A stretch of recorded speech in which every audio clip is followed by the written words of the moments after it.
अमरीकी सदर Donald Trump ने चीनी सदर से जल्द मुलाकात का ऐलान कर दिया। अमरीकी सदर डोनाल्ड ट्रंप और चीनी सदर शी जिनपिंग के दरमियान टेलीफोन पर राबता हुआ है।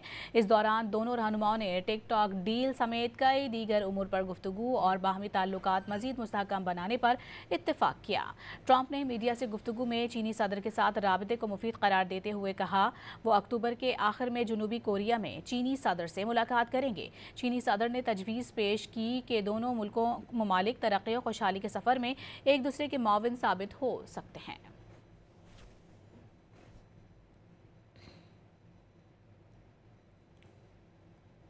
अमरीकी सदर डोनाल्ड ट्रंप और चीनी सदर शी जिनपिंग के दरमियान टेलीफोन पर राबता हुआ है।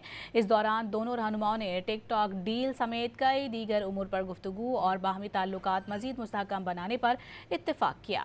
ट्रंप ने मीडिया से गुफ्तगू में चीनी सदर के साथ राबते को मुफीद करार देते हुए कहा वो अक्टूबर के आखिर में जनूबी कोरिया में चीनी सदर से मुलाकात करेंगे। चीनी सदर ने तजवीज़ पेश की कि दोनों ममालिक तरक्की और खुशहाली के सफ़र में एक दूसरे के मुआविन साबित हो सकते हैं।